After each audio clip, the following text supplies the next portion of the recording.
네, 안녕하세요. 염수관 이사입니다. 자, 오늘 2024년 2월 5일 오프닝 라이브 시작하겠습니다. 제 옆에는 김종혜 의원님 나와 계십니다. 안녕하세요. 네, 안녕하십니까? 네, 안녕하세요.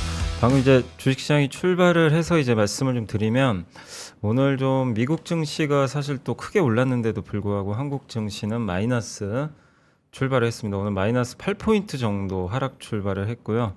0.3% 내외 정도 하락을 하고 있습니다. 아마 이제 금요일 날 워낙 또 크게 올랐기 때문에 좀 그러니까 약간 그 차익 매물 나오면서 좀 빠지는 것 같고요.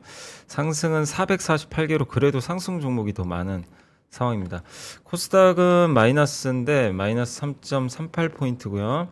0.41% 하락을 했습니다. 상승이 한 660개, 하락이 709개로 좀 비슷하게 좀 출발을 했고요. 오늘 코스피는 삼성전자가 좀 마이너스 1% 내외 정도, 또 많이 올랐던 기아가 마이너스 1.5% 내외 정도 좀 하락을 하고 있고, 보니까 은행주가 좀 많이 빠지네요. 네. 신한지주가 마이너스 4% 정도 빠지면서 이 저PBR조 랠리가 조금 이제 소강 상태로 접어들지 않나 하는 좀 약간 생각도 드는 좀 오늘 오전장에 좀 출발이고, 코스닥은 에코프로 비행과 에코프로가 좀 부진하게 출발을 했는데 이쪽에 2차 전지 관련주들이 좀 부진한 흐름 보이면서 코스닥도 마이너스권에 일단 출발을 한 것 같습니다. 좀 부진하게 스타트를 좀 끊었는데 한번 봐주시면 좋을 것 같습니다. 네, 일단 뭐 유가증권 시장 뭐 말씀드렸다시피 전체적인 흐름은 뭐 약세입니다. 일단 뭐 대형주들의 약세가 두드러지게 나타나고 있고요. 지금 삼성전자의 낙폭이 1% 가량, 그 다음에 하이닉스도 보합권까지 지금 떨어지고 있는 모습이고, 포스코 퓨처엠, 삼성전자 우선주, 뭐 전체적으로 대형주들이 다 하락하고 있는 모습이고, 삼성전기도 추가적인 약세입니다. 업종으로 봤을 때 지금 강세를 나타내고 있는 업종은 거의 없어 보이는데요. 자, 운수장비 업종에서 현대차가 지금 소폭의 강세 보여주고 있고, 하나오션이나 HL 만도가 좀 강하게 올라가는 모습 정도, 금융주 중에서는 동원산업과 그다음에 영어무역 홀딩스가 급등하는 모습 정도가 눈에 띄고 있고, 그 외에는 전체적으로 하락하는 모습이에요. 그다음에 전기전자 업종 내에서는 SKI 테크놀로지가 좀 크게 하락하는 모습 보여주고 있고, 금융주에서는 말씀하셨던 신한지주가 좀 큰 폭의 하락을 보이면서 일단 오늘은 좀 차익 실현 매물이 나오는 모습입니다. 그래서 지난 금요일 날 외국인들의 선물과 현물 쪽에서 모두 굉장히 강한 매수가 나왔기 때문에 그것을 계속 이어가기보다는 어느 정도의 속도 조절을 하고 있는 게 아닌가 보여지고요. 코스닥 시장이 그럼 상대적으로 좋으냐? 뭐 그것도 아닙니다. 좀 아쉬운 부분인데요. 유가증권 시장에 달릴 때 부진했는데 유가증권 시장이 이렇게 쉬어갈 때는 코스닥 쪽으로 뭔가 좀 활성화된 모습이 나타나야 되는데 뭐 개별 종목단에서 움직이는 종목군들은 보이고 있습니다만 지금 뭐 시장을 이끌 만한 그런 대형주들의 반등은 제한적인 모습이고요. 반도체 업종도 그렇고 뭐 일반 전기전자, 뭐 제약 업종 오늘은 전반적으로 일단 약보합권에서 출발하면서 상대적으로 좀 부진한 모습을 나타내고 있는 가운데 오늘 카페24 정도의 급등세, 그 다음에 우진엔텍의 급등세 정도가 조금 눈에 띄는 모습이고 일반 전기전자 쪽에서는 뭐 계속 뭐 의미가 있는지는 잘 모르겠지만 신성 델타테크 같은 종목군들의 움직임도 현재 나타나고 있습니다.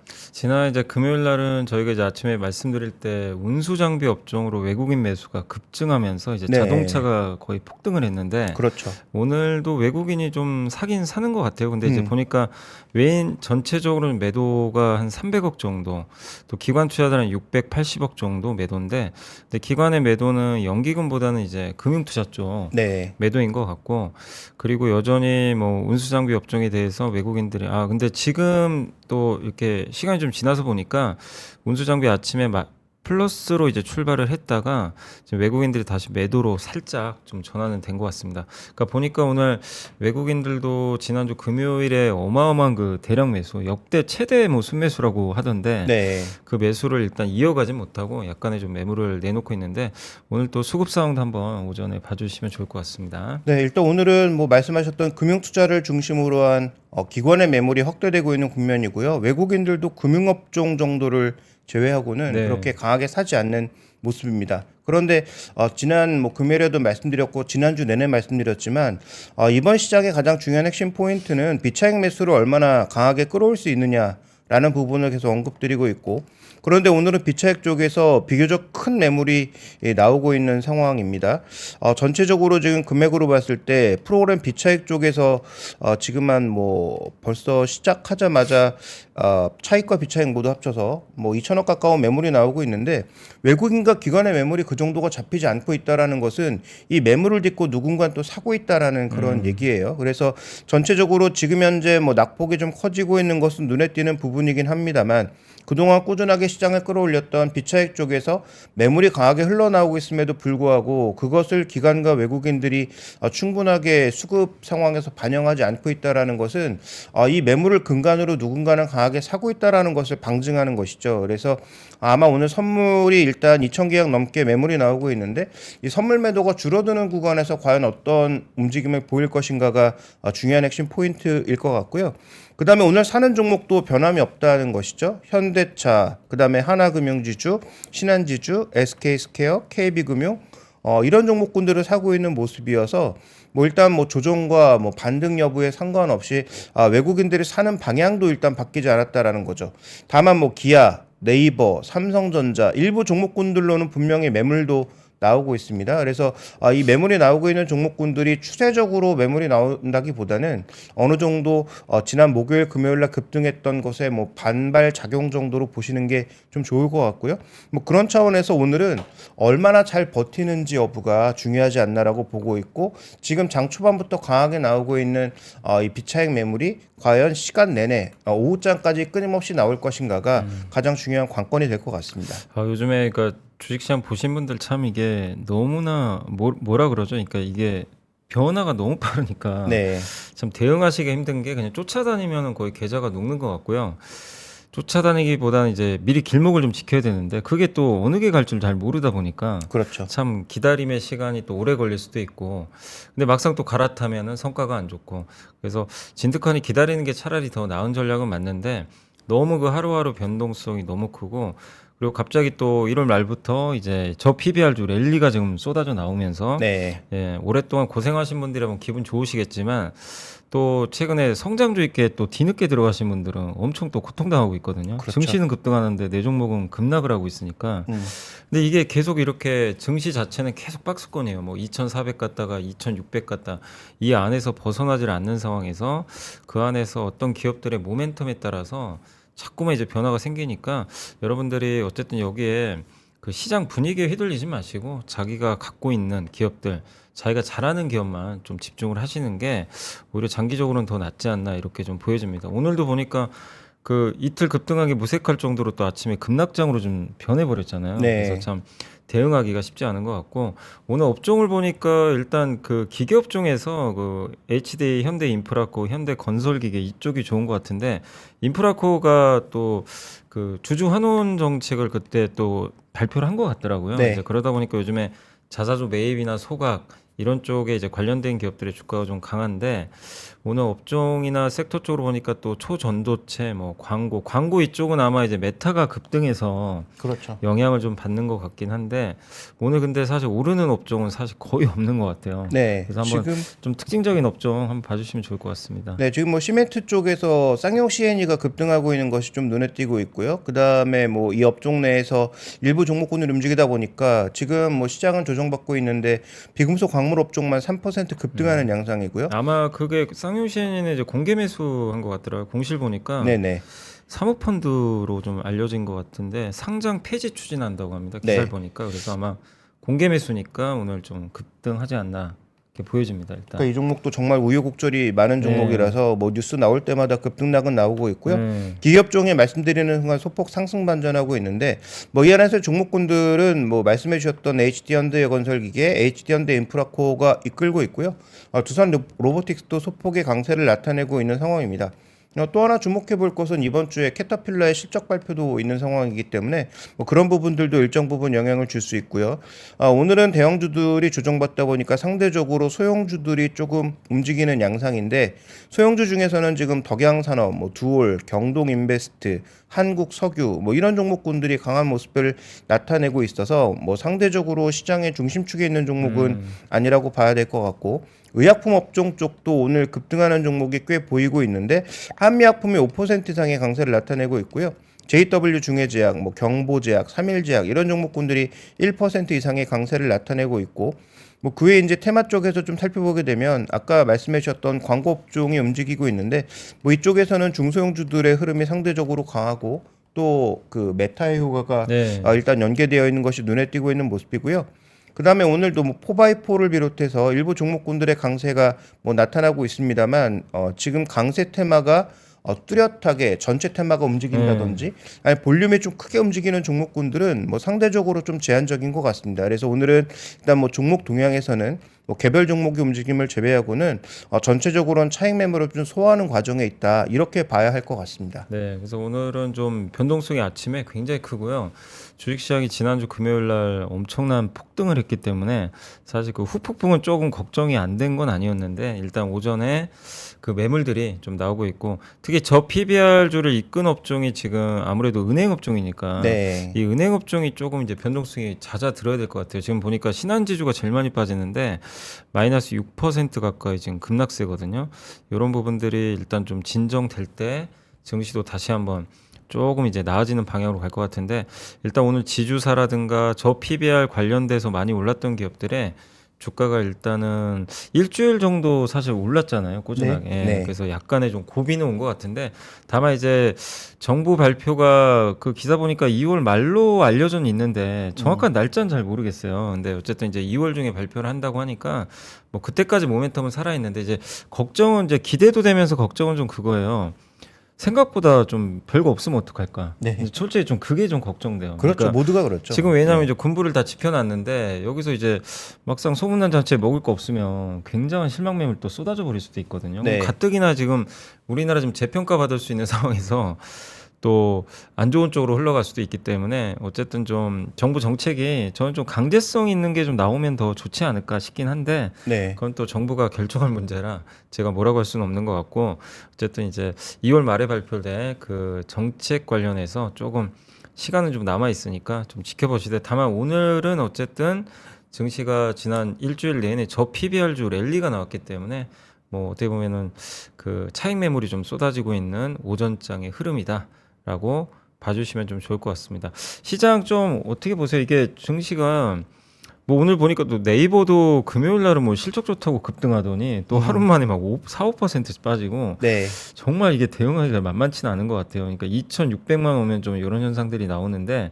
김재규 의원님 보시기에는 좀 개인 투자자분들 지금 상황에서 그래도 좀 강세적 마인드를 갖고 있는 게 좋은지 요즘에 네. 좀 증시가 또 강세적으로 바뀌었잖아요. 미국도 그렇고 그렇죠. 아니면 좀 보수적으로 지금 또 2,600 왔으니까 약간 좀 시장을 좀 관망하면서 지켜보는 게 좀 좋다고 보세요. 저는 뭐 이 부분을 일단 좀 봐야 되지 않나 싶은데 주식 선물을 우리가 좀 볼 필요가 있다. 네. 왜냐하면 최근에 외국인들의 매수가 워낙 크게 확대되면서 주간 기준으로 뭐 거의 뭐 5조 가까운 돈을 개인은 팔고 네. 외국인 기관이 샀잖아요. 그러면 이들이 순진하게 정말 주식을 확 당겨서 사기만 했느냐? 뭐 여러 가지 포지션들을 좀 병합해서 볼 필요가 있다라고 보고 있는데 지금 뭐 요 화면을 한번 보여주시면 외국인들의 지금 주식 선물 수량 기준입니다. 수량 기준으로 주식 선물 움직임을 보시면 지난 월요일부터 강하게 비차익 매수로 현물은 당겼는데 비차익 쪽에서는 지금 굉장히 주식 선물 쪽에서 매도를 하고 있단 말이죠. 그러면 이 주식 선물의 매도량 급증이 무엇을 의미하겠는가라는 부분도 같이 살펴볼 필요가 있는 거죠. 그럼 기관도 어떻게 모습을 보였는지 살펴보시면 투신권은 지금 주식 선물도 같이 당긴 상황입니다. 그래서 지금 주요 두 명의 투자 주체의 움직임이 네. 달라요. 투시는 주식도 사고 주식 선물도 당겼지만 외국인들은 주식을 사면서 거의 뭐 한 30만 계약 정도의 주식 선물 매도를 하고 있는 상황이기 때문에 변동성에도 좀 대응하고 있다라고 우리가 볼 수가 있겠고요. 그 다음에 선물 쪽에서 어떤 모습을 보였느냐 살펴보시면 외국인들의 전반적인 상황은 선물은 또 샀죠. 그러니까 포지션이 굉장히 여러 가지가 얽혀 있는 상황이란 말이죠. 그러면 우리가 여기서 추정해 볼 수 있는 것은 외국인들과 기관의 주 포지션은 윗방향은 맞다. 주식도 사고 선물도 사는 방향은 맞는데 단기 변동성에 대비하기 위해서 주식 선물 같은 것들로 개별 종목의 하락에도 대비하고 있는 것은 분명히 보이고 있다. 그래서 지금 외국인은 기본적인 방향은 윗방향으로 깔되 그 안에서의 단기적인 변동성도 대비하면서 가고 있기 때문에 여기서 핵심 포인트는 결국은 따라가면 그 변동성을 우리는 그대로 직통으로 맞을 수밖에 없다라는 거죠. 내가 이렇게 뭔가 대비해서 준비를 할 수 있는 상황이 아니라면 그러면 우리가 지금 뭐 뒤늦게 따라가는 것은 그렇게 좋은 전략은 아니다라고 볼 수 있는 상황입니다. 따라서 지금 현재 구간에서는 일단 가지고 있는 포지션들을 잘 지키는 것이 우선일 것 같고요. 그다음에 언급하셨던 대로 2월 말에 정책의 강도가 얼마나 강하게 나오는지를 확인하시는 게 일단 우선이기 때문에 오늘은 말씀드렸던 차익 매물을 얼마나 강하게 소화하는지 정도만 확인하시는 게 순서가 될 것 같네요. 그래서 오늘 일단 그 약간의 전략은 이제 2,600까지 온 상황에서 너무 무리는 하지 말자. 또 일부 종목들의 뭐 랠리도 워낙 또 강력했잖아요. 사실 저 PBR 때문에. 그래서 조금 소강 국면으로 또 갈 수도 있기 때문에 약간 좀 여유를 가지시고 시장을 좀 지켜보시면 또 좋을 것 같습니다. 그리고 사실 이제 지난주에 가장 큰 이슈는 어쨌든 이제 자동차 쪽인데 오늘은 보니까 근데 기아랑 현대차가 좀 달라요. 네. 기아는 좀 빠지고 있고 현대차가 오늘 한 2% 이상 오르면서 근데 사실 이게 그 전 세계 글로벌 자동차 회사랑 비교하면 여전히 저평가된 것도 사실이잖아요. 주가 이렇게 올랐어도 그렇죠. 네. 뭐 비싸다고 볼 수는 없는 지금 밸류에이션은 맞는데 단기 이제 급등에 대한 부담감은 있지만 어쨌든 현대차가 또 상대적으로 그동안 기아에 비해서 못 오르다 보니까 오늘은 좀 기아보다는 좋은 좀 성적표를 내고 있는데 그래도 여전히 기아랑 이제 현대차가 지금 시가총액이 거의 비슷하다는 건 좀 생소해요. 아무리 봐도 네. 기아가 동생 같은 느낌이 좀 들긴 하잖아요. 사실 판매량도 우리는, 그렇고 뭘 봐도 예. 동생인 것 같긴 한데 말이죠. 근데 이제 네. 기아가 어쨌든 시총을 본주 기준으로는 좀 역전을 했기 때문에 좀 다소 좀 뭔가 어색한 상황 맞는데 그만큼 또 현대차가 분발하라는 또 의미로 또 들릴 수도 있는데 어쨌든 오늘은 기아가 좀 빠지고 현대차가 오르는데 저번에 이제 도요타 얘기 한번 해주셨잖아요. 네. 품질 문제. 네. 근데 그게 주말 사이 보니까 굉장히 좀 생각보다 심각한 것 같더라고요. 엄청 심각한 네. 문제죠. 네. 근데 그게 뭐 물론 이제 뭐 미국 쪽은 아닌 것 같고 아마 미국에서 그런 일 났으면 아마 도요타는 정말 이거 진짜 끔찍한 일이 발생했을 것 같고. 네. 네. 근데 이제 보니까 아시아 쪽 물량인 것 같은데 그래서 주가에 그렇게 뭐 현대차 주가에는 뭐 엄청 영향을 크게 주진 않은 것 같긴 한데요. 그래도 어쨌든 이제 경쟁자니까 도요타의 이런 품질 문제가 결국에는 장기적으로 또 발목을 잡을 수 있고 또 우리나라 한국 현대 기아 입장에서는 또 반사이익을 또 얻을 수도 있는 거잖아요. 옛날에 그 그렇죠. 뭐죠? 그 폭스바겐의 디젤 게이트. 네네. 약간 그게 좀 떠오르더라고요. 근데 사실 이번도 그 엔진 문제잖아요. 어떻게 보면. 그렇죠. 아니, 그러니까 이게 그 작년부터 시작한 문제이기 때문에 네. 작년부터 다이하츠라고 해서 그 도요다가 우리가 도요다만 있는 게 아니고 렉서스부터 시작해서 여기도 자동차 브랜드가 엄청나게 많잖아요. 근데 그 다이하츠라고 하는 경차를 주력으로 만들던 업체에서 동남아 엔캡에서부터 문제가 생기기 시작합니다. 그래서 충돌 문제에서 이거 속였다라는 문제가 나왔고 그 다음에 이제 최근에 나온 문제는 도요다 디젤 엔진과 관련된 그래서 도요다라고 하는 기업의 시작 자체가 그 도요다 공업 직기인가 해서 네. 원래 방적기 만드는 업체부터 시작한 기업이거든요. 네. 근데 여기가 지금 디젤 엔진 만들고 있단 말이죠. 근데 그 디젤 엔진과 관련된 것도 속였다. 그러니까 엔진도 속이고 뭐 충돌 시험도 속이고 각종 시험은 뭐 안 했는데 한 것처럼 했다라고 하니까 이게 뭐 말씀하셨다시피 뭐 미국과 관련된 문제는 아닌데 실내 도요다가 일본에서 이런 행위를 했다면 그러면 과연 미국에서는 어땠을까?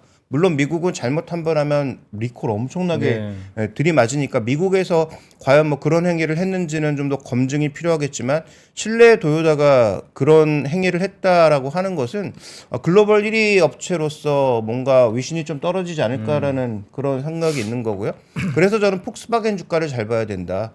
왜냐하면 폭스바겐이 1위였다가 도요다한테 뒤집힌 거고 도요다가 이제 사상 최대 판매를 한 거잖아요. 네네. 근데 이걸로 인해서 지금 뭐 6개 차종인가 지금 뭐 제작이 안 되고 있는 상황인데 그러면 기존 재고를 소화하고 추가적으로 판매를 할 때 어떻게 될 것이냐라는 부분과 폭스바겐이 강하게 밀고 올라오기 시작한다면 그러면 어느 정도 이제 주가에도 변화가 나타날 수 있어서 저는 폭스바겐의 민감도와 현대차의 민감도가 굉장히 같이 갈 가능성이 높다라는 측면을 좀 봐야 될 것 같습니다. 네.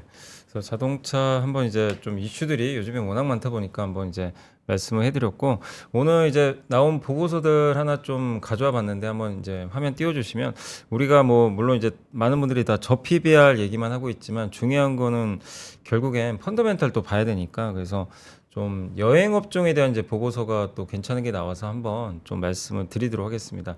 요거는 제가 거기 챗 GPT한테 한번 그려달라고 했더니 저렇게 하나투어 단체 관광 여행객 그려달라 그랬거든요. 네. 저렇게 그려주더라고요.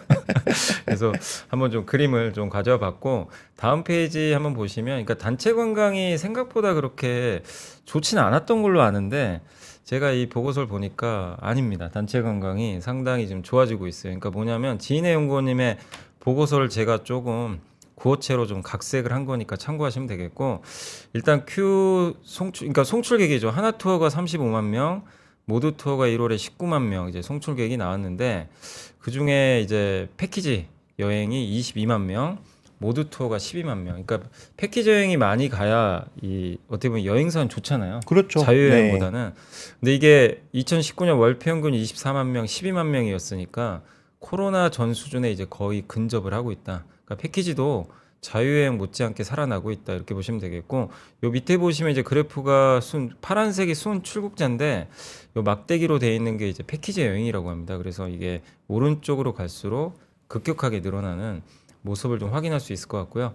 다음 페이지 이제 한번 좀 봐주시면 그러니까 이제 우리가 그 이렇게 회복하고 있는 이유가 뭘까 한번 좀 살펴보면 원래 패키지 여행은 좀 중장년층하고 가족 단위로 많이들 가잖아요. 네. 사실 젊은 층은 그냥 자유여행 가고 그렇죠. 뭐 유튜브 보면서 이렇게 좀 많이들 선호한 편인데 의외로 지금 젊은 층이 많이 유입되고 있고 또 가족 단위 해외 여행도 늘어나고 있다고 합니다. 근데 사실 이제 그동안 젊은 층이 자유여행 그 일본 여행 중심으로 좀 갔는데 또 겨울 성수기가 오다 보니까 그 분위기가 이제 단체 여행 쪽으로 좀 바뀌고 있는 그런 모습이라 보시면 되겠고 다음 페이지 한번 또 봐주시면요. 이제 단가 측면을 보면은 이게 2018년도하고 19년도에 저기 이 그래프 보시면 저게 60에서 한 70만 원, 80만 원 정도 했었대요. 이 패키지 여행 단가가. 근데 지금 보시면 엄청 비쌉니다. 지금 100만 원이 넘고요. 하나투어 같은 경우는 저기 120만 원까지도 거의 찍은 적이 있을 정도로 패키지 여행 단가가 올라가는데 수요가 꺾이지 않는다는 거죠. 그만큼 이제 프리미엄 관광 가겠다라는 그런 수요가 확실히 늘어나고 있고 또 비용도 이 온라인 쪽으로 이렇게 수요가 좀 늘어나다 보니까 이런 이제 여행비 지급 수수료 같은 비용들도 줄고 있다고 합니다. 그러니까 결국엔 Q 올라가고 P 올라가고 C는 빠지고 사실 그럼 굉장히 좋은 그림이잖아요. 네. 근데 저게 아마도 그냥 이제 혼자 여행 가려면 그러니까 개별 여행 가려면 비용이 너무 비싸져서 패키지로 이동하고 있는 거 아닌가 싶기도 그런 것도 하거든요. 있겠죠. 예, 오히려 그러니까 패키지 여행이 또 편한 점도 있고. 그렇죠. 예. 네. 그래서 근데 어쨌든 이제 저는 이제 수치를 보면 확실히 패키지 여행이 옛날부터 요즘에 패키지 여행보다는 사실 워낙 이제 그 유튜브라든가 이런 게 잘 돼 있다 보니까 그런 거 이제 우리가 검색해 가지고 그 개별 여행 또 일본 여행 갈 때는 거의 이제 개별 여행들을 많이 가시는 편이긴 한데 확실히 이제 유럽이나 이런 쪽으로 장거리 여행들이 늘어나면서 이런 그 패키지 여행 분위기가 좀 늘어나는 거는 확실히 좀 여행 업종을 좀 다시 볼 수 있는 그런 좀 지표들이 나온 게 아닌가 일단 이렇게 보여지고요. 그 다음 페이지 한 번 더 보여주시면요.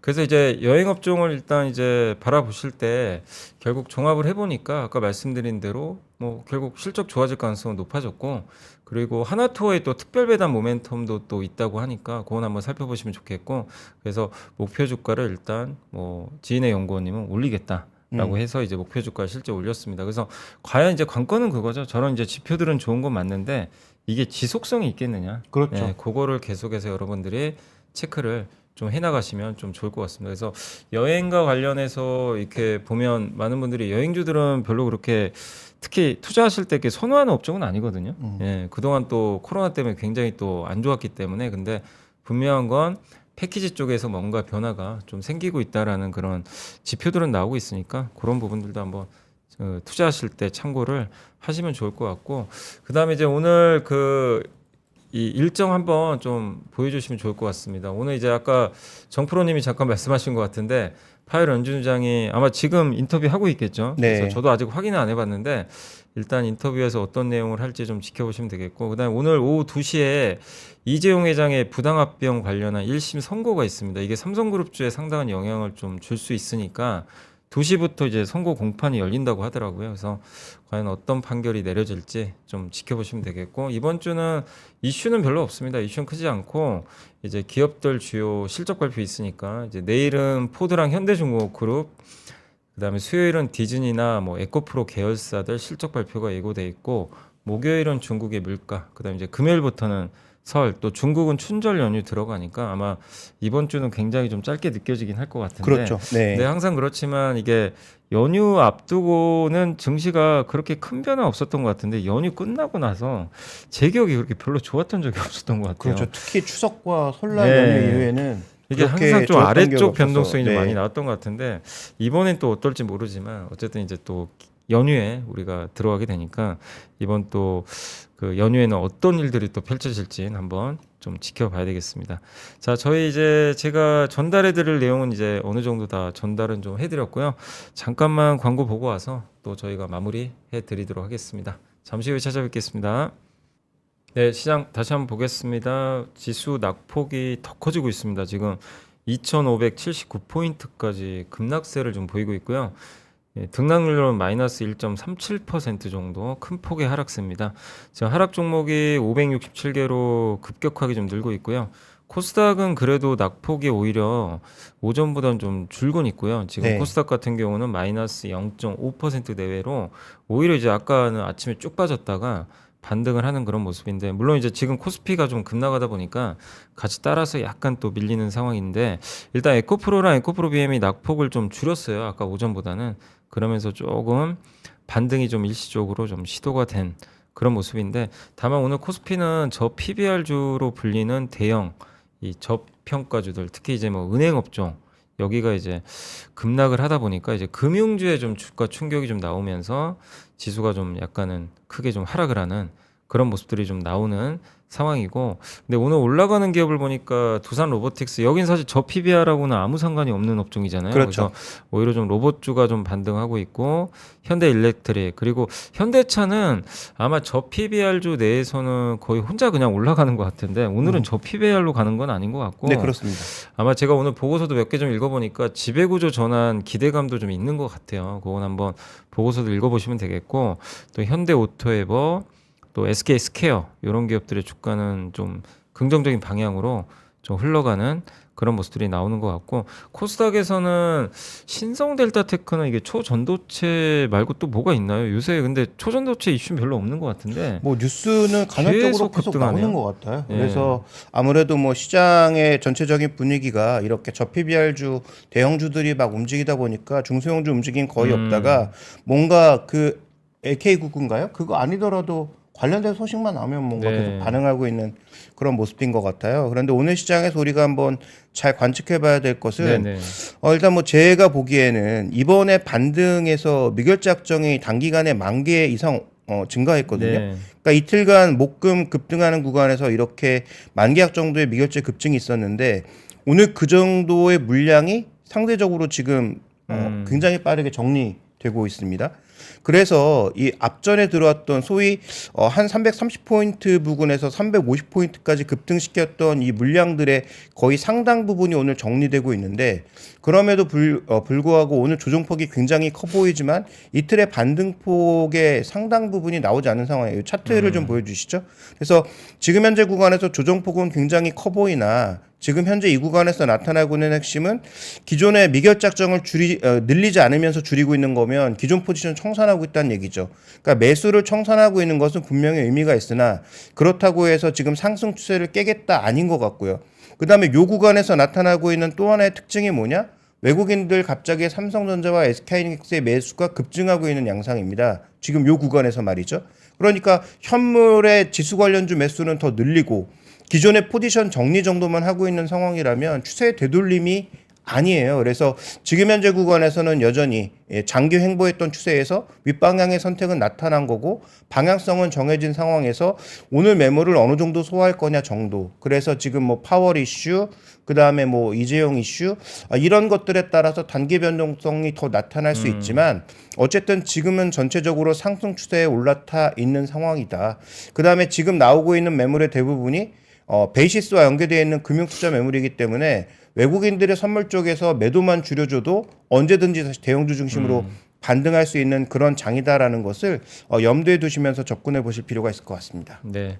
자, 오늘 이제 9시 30분 정도 됐는데 오늘은 이제 지난 목금의 좀 급등 장세에서 벗어나서 증시가 다시 좀 아래쪽에 충격을 좀 많이 받고 있는 그런 상황인데 결국 지금 시장의 주도주는 누가 뭐래도 저 PBR 주거든요. 네. 그래서 은행 업종과 자동차 업종의 움직임을 좀 잘 체크는 하셔야 될 것 같아요. 이들이 견조하게 또 반등을 해준다면 증시는 다시 한번 또 반등을 할 것 같은데 이들이 오늘처럼 좀 급격하게 흔들리면 증시는 좀 약간 또 아랫방향으로 움직일 수 있으니까 이 금융주와 자동차 업종 또 지주사까지 어떤 움직임 보이는지 일단 보시면 되겠고 일단 오늘 오전에는 움직임 자체는 그렇게 썩 좋진 않고요. 반면 이제 코스닥 같은 경우는 지금 2차 전지 업종이 조금씩 올라가고 있어요. 그러다 보니까 코스닥은 코스피와 다르게 부진했던 흐름을 좀 딛고 약간의 좀 반등을 하고 있는 그런 흐름으로 오늘 오전장 전개가 되고 있는 것 같습니다. 자, 이제 오늘 2월 5일이고요. 이번 주는 이제 연휴 기간이 또 앞두고 있어서 좀 되게 짧을 것 같은데 어쨌든 연휴 기간 앞두고 여러분들 어떤 식으로 좀 포지션 또 그 정비를 할지 한번 잘 고민을 하시면 또 좋을 것 같습니다. 자, 오늘 오프닝벨 라이브는 여기서 좀 마무리하도록 하겠고요. 오늘 김종현 의원님 오늘도 고생하셨습니다. 네. 네, 저희는 또 내일 아침 9시에 찾아뵙겠습니다. 시청해주신 분들 감사드립니다.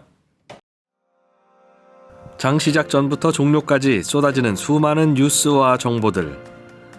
이 중에서 어떤 것이 투자에 정말 도움이 되는 정보일까요? 3프로의 증시 셔터맨 박근영 마스터가 직접 정보를 선별하고 투자의 힌트를 드립니다. 시간도 아끼고 투자 아이디어도 얻는 시간, 박근영 부장의 마켓 힌트와 함께 하세요. 자세한 사항은 3프로 TV 앱과 홈페이지를 확인하세요.